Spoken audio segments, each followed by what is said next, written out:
You're watching This Week in Review, right here on Tringlobe Media, hosted by Kiegs. Mark Besant showed that Stuart Young was uninformed, making him feel like a bit of an idiot. But then Mark told him to read The Guardian. So, who's really the idiot? Well, it was published, so I think you should get a copy of The Guardian. Rodney Charles is as confused as the rest of us as to why he even became an MP. He even had a compelling argument as to why it should never have happened. Manager for the last election, I know nothing. Now remember folks, you didn't hear it from me, you heard it from the horse's mouth. And if that wasn't clear enough, As the campaign manager for the last election, I know nothing. I know nothing. Nothing. The Great Hack, a Netflix documentary, has shown us the power of mainstream media. People are now under the impression that the infamous Do So campaign of 2010 was an anti-voting campaign, when we were there to experience it firsthand and see that it was more of a stop building churches for your spiritual advisor campaign that accounted for the People's Partnership's victory. The Trinidad Tourism Company's board did just like Trinidad Tourism over all these years and collapsed. HDC has kicked Nisha Watley out of her Eden's Gardens residence. That making any sense?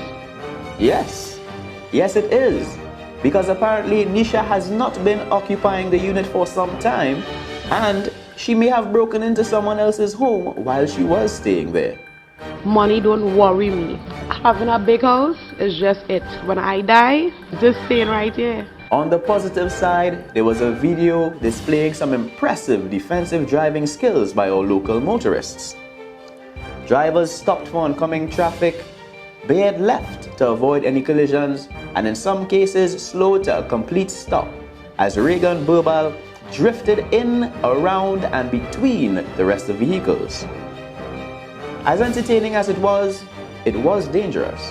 And even though it's going to cost him less than the new tires that he'll have to purchase, Burbal has been fined. Residents in Sahara are happy to report that they have not had to clean their homes in quite some time. All the dust is over here now.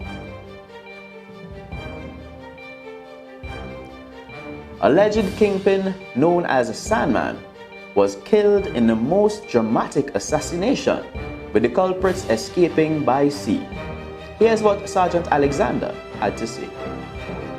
That man, him, was never my brother-in-law. It's only because on TV I tell you what I really think about the opinion and what they're saying. Again, for those who don't see in society, this man is not my brother-in-law.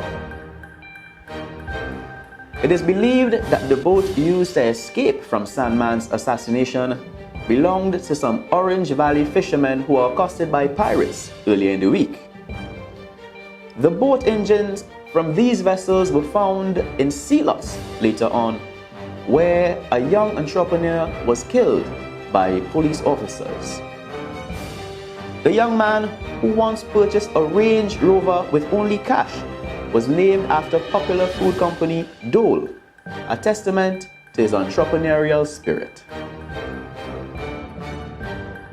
One distraught young man appeared in a video crying over his love interest. Dog, I can't leave you, dog. And if you feel you can leave me, no, you can't leave me neither. I swear, dog. You see what does me doing now? But you hook me, dog. I swear. I say that, dog. I can't leave you, dog. I don't know why, man. While more information on his story was not forthcoming, it's fair to assume that number one, he ain't bad. And based on what we can gather, number two is probably very true right now. So that's it for our stories this week. Thanks for watching once again. Please don't forget to follow us on Facebook and Instagram at Tringlobe Media and at Hosted by Kiegs. And see you next week for yet another episode of This Week in Review.